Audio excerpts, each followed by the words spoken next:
Friends എല്ലാവരും സുഖമായിട്ടിരിക്കുന്നോ? ഇന്നൊരു വെറൈറ്റി ചമ്മന്തിയായിട്ടാണ് വന്നിരിക്കുന്നത്. ചോറിൻ്റെ കൂടെയും ചപ്പാത്തിയുടെ കൂടെയും ദോശയുടെ കൂടെയും ഒക്കെ കഴിക്കാൻ പറ്റിയ അടിപൊളി ചമ്മന്തിയാണ്. നല്ല ഹെൽത്തിയുമാണ്. എല്ലാവരും സ്കിപ്പ് ചെയ്യാതെ കാണണേ. ഇഷ്ടമായെങ്കിൽ ഒരു ലൈക്ക്, ഷെയറും സബ്സ്ക്രൈബും ചെയ്യണേ. ഈ ചമ്മന്തിയുടെ ഹൈലൈറ്റ് മുരിങ്ങയിലയാണ്. അപ്പോൾ ഇതെങ്ങനെയാണ് ഉണ്ടാക്കുന്നതെന്ന് നോക്കാം. എരിവിനായിട്ട് 10 വറ്റൽമുളക് എടുത്തിട്ടുണ്ട്. അവരവരുടെ എരിവിനനുസരിച്ച് മാറ്റം വരുത്താം കേട്ടോ. കൂടെ ഒരു പിടിയോളം ചുമന്നുള്ളി, വെളുത്തുള്ളി അല്ലി ഒരു 10 എണ്ണം, കറിവേപ്പില എല്ലാം എടുത്തു വെച്ചിട്ടുണ്ട്. ആദ്യം തന്നെ ചട്ടി അടുപ്പത്ത് വെച്ച് 1 ടേബിൾ സ്പൂൺ എണ്ണ ഒഴിച്ചു കൊടുത്ത് ചൂടായതിനു ശേഷം അരിഞ്ഞു വെച്ചതെല്ലാം ഇട്ട് കൊടുക്കാം. പിന്നെ ഇതിലിടുന്ന മുരിങ്ങയില അതിൻ്റെ ഗുണങ്ങൾ ഞാൻ പറയാതെ തന്നെ അറിയാലോ. കാൽസ്യവും പൊട്ടാസ്യവും ഒക്കെ ഇതിലടങ്ങിയിട്ടുണ്ട്. കൂടാതെ ശരീരഭാരം കുറയ്ക്കുന്നതിനും ഏറ്റവും ഉത്തമമാണ്. അപ്പോൾ നമ്മുടെ ഉള്ളിയെല്ലാം ഒന്ന് വഴന്ന് വരുമ്പോഴേക്ക് തക്കാളി അരിഞ്ഞത് ചേർത്ത് കൊടുക്കാം. ചെറിയ 2 തക്കാളിയാണ് ഇവിടെ എടുത്തേക്കുന്നത്. ഇനി എല്ലാം കൂടി ഒന്ന് മൂടി വെച്ച് വേവിക്കാം. എല്ലാം ഒന്ന് വഴന്ന് വരുമ്പോഴേക്ക് ഒരു ചെറിയ കഷ്ണം ശർക്കര ഇട്ട് കൊടുക്കാം. എരിവും തക്കാളിയുടെ പുളിയും ഒക്കെ ഒന്ന് ബാലൻസ് ചെയ്ത് കിട്ടാൻ നല്ലതാണ് കേട്ടോ.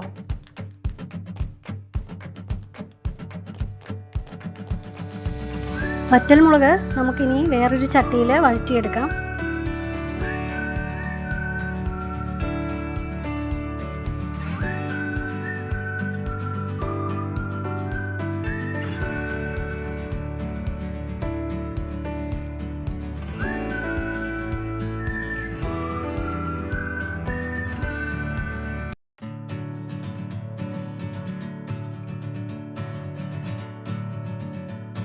തക്കാളിയൊക്കെ നന്നായി വഴന്നു വരുന്നുണ്ട്. ഈ സമയത്ത് നമുക്ക് ആ മുരിങ്ങയില ചേർത്ത് കൊടുക്കാം.